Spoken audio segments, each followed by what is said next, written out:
نہ صرف قابل دید بلکہ میں تو یہ کہوں گا کہ قابل تعریف ہوتا ہے، عقل دنگ رہ جاتی ہے.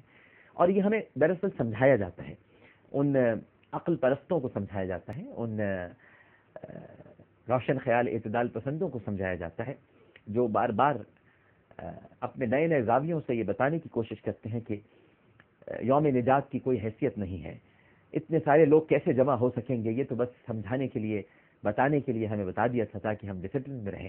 نہیں جناب، جب 30 لاکھ انسانوں کا مجمع ایک مقام پر جمع ہو سکتا ہے اور اللہ اس وقت زمین کو کشادہ کر سکتا ہے، میں اس بات کا گواہ ہوں ناظرین کرام، اور جو حج پر ہو کے آ چکے ہیں وہ گواہ ہیں کہ عرفات کی زمین کشادہ ہو جاتی ہے. آپ اگر ویسے دیکھیں تو ایسا لگے گا کہ یہاں پر 1 لاکھ سے زیادہ لوگ نہیں آ سکتے، لیکن پتہ نہیں کیا ہوتا ہے کہ یوم عرفات کی زمین کشادہ ہو جاتی ہے. ایسا لگتا ہے کہ 30 لاکھ کیا، وہاں پر 30 ارب انسان بھی جمع ہو سکتے ہیں. عجیب کشادگی ہوتی ہے، عجیب کشادگی. جبل رحمت پر جب انسانوں کا ایک ہجوم اس سے لپٹ جاتا ہے، اور ابھی آپ دیکھیں گے تھوڑی دیر بعد جب خطبہ حج ہوگا تو جبل رحمت سفید چادر اوڑھ لے گی، اور وہ سفید چادر نہیں ہوتی، دراصل وہ سفید احرام میں ملبوس انسانوں کا ایک سمندر ہوتا ہے جو جبل رحمت سے چمٹ جاتا ہے. اور چمٹتا اس لیے ہے کہ اس مقام پر نبی کریم صلی اللہ علیہ وآلہ وسلم نے کھڑے ہو کر دعا مانگی ہے. اب تو چمٹنے کے لیے اس سے بڑا بہانہ اور کیا چاہیے، لیکن اس سے پہلے جب چمٹا کرتے تھے تو اس کی وجہ یہ ہوتی تھی کہ یہاں پر سیدنا آدم علیہ السلام اور سیدنا حوا علیہ السلام ان کا ملاپ ہوا تھا، اور یہاں پر یہ دونوں ہستیاں اللہ سبحانہ وتعالیٰ کے حکم سے ایک مرتبہ پھر جا ملی تھی. لہٰذا یہ آپ دیکھ سکتے ہیں جبل رحمت کا ویو، اور یہ جبل رحمت ہے جس کو آپ اس وقت دور سے دیکھ رہے ہیں. یہی وہ مقام ہے جہاں پر حضرت آدم نے حضرت حوا علیہ السلام کو دیکھا، اور جب دیکھا تو کہا یہ کون ہے وہاں پر موجود، اور اسی نشان کی طرف بڑھتے چلے گئے، اور جب بڑھتے بڑھتے قریب پہنچے تو دیکھا یہ تو میری حوا ہے، اور اللہ سبحانہ وتعالیٰ نے ان کی دعاؤں کو قبول کیا.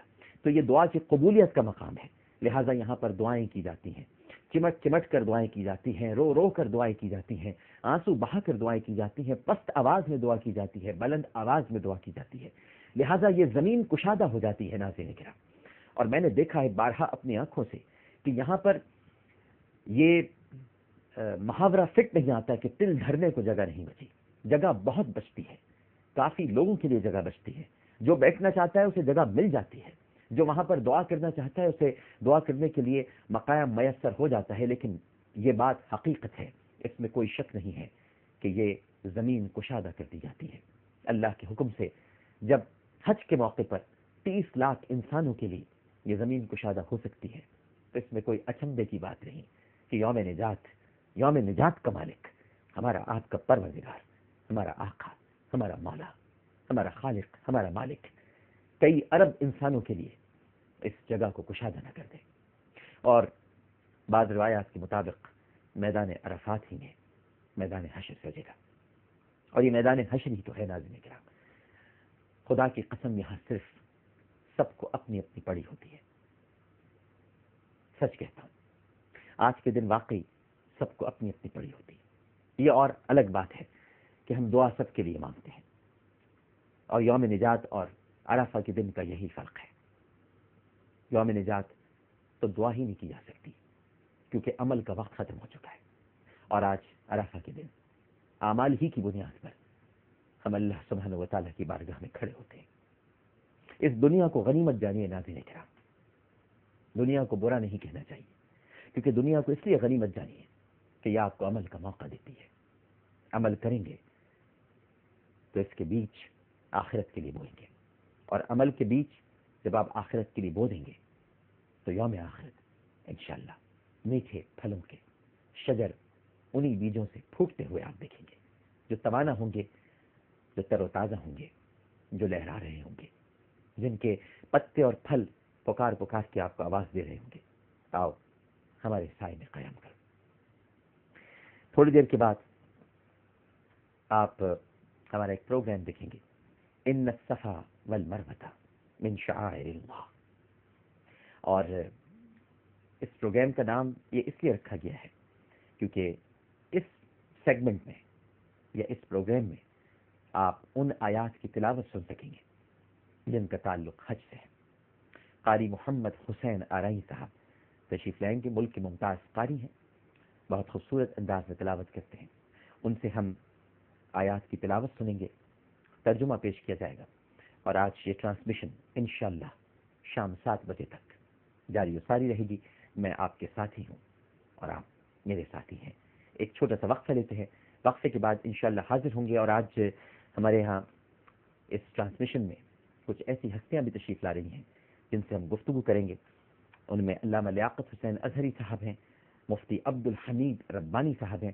ان کا بھی بلاوا نہیں آ سکا اور ہم دونوں ہی بڑی آخری وقت تک کوشش کرتے رہے۔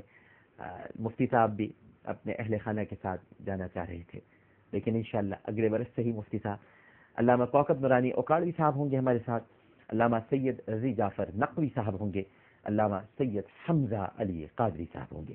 اس کے علاوہ ناظرین کرام، آپ بہت ہی خوبصورت نعت خواں، ویسے تو ہمارے کچھ نعت خواں ہیں جن سے میں آپ کی بات کراؤں گا میدان عرفات سے، جو وہاں پر موجود ہیں، خاص طور پر عمران شیخ اتاری صاحب، ان سے ہم تھوڑی دیر بعد گفتگو کریں گے میدان عرفات میں۔ اس کے علاوہ مفتی عبد القادر صاحب سے ہم گفتگو کریں گے، وہ بھی میدان عرفات میں موجود ہیں۔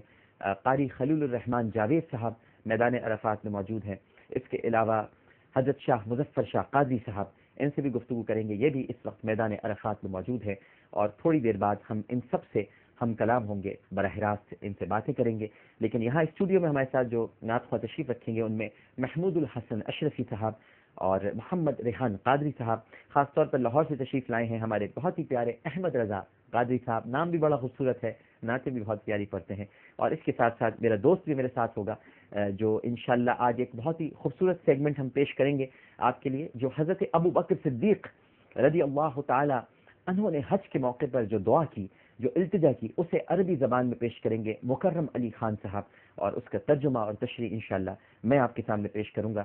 اس کے علاوہ ناظرین کرام، ہم براہ راست آپ کو خطبہ حج بھی دکھائیں گے، لیکن اس کی خصوصیت یہ ہوگی کہ ایک طرف سے خطبہ حج دیا جا رہا ہوگا اور دوسری جانب سے میں اس کا اردو ترجمہ براہ راست اسی وقت آپ کے سامنے پیش کروں گا، اور پھر ہم اسی خطبہ حج پر علماء کرام کی گفتگو سنیں گے۔ نبی کریم صلی اللہ علیہ وآلہ وسلم کا خطبہ حجۃ الوداع ہمارے لیے ایک دستور ہے، ایک منشور ہے، ایک رہنما ہے، منبع نور ہے، روشن ہدایت ہے۔ اور اس خطبہ حجۃ الوداع کے چند اقتباسات آپ کے سامنے یقیناً پیش کیے جائیں گے۔ اس کے علاوہ ناظرین کرام، دعا بھی ہوگی ٹرانسمیشن کے اختتام پر، عالم اور عالم بھی ہوگا۔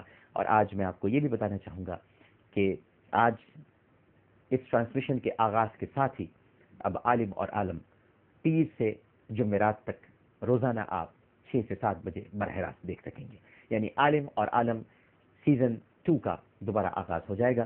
اور اس کے ساتھ ہی ہم ایک چھوٹا سا وقفہ لیتے ہیں، وقفے کے بعد دوبارہ حاضر ہوں گے۔ ہمیں یقین ہے کہ آپ سب لوگ ہمارے ساتھ ہی رہیں گے۔ السلام علیکم ورحمۃ اللہ۔ لبيك لا شريك لك لبيك إن الحمد والنعمة لك والملك لا شريك لك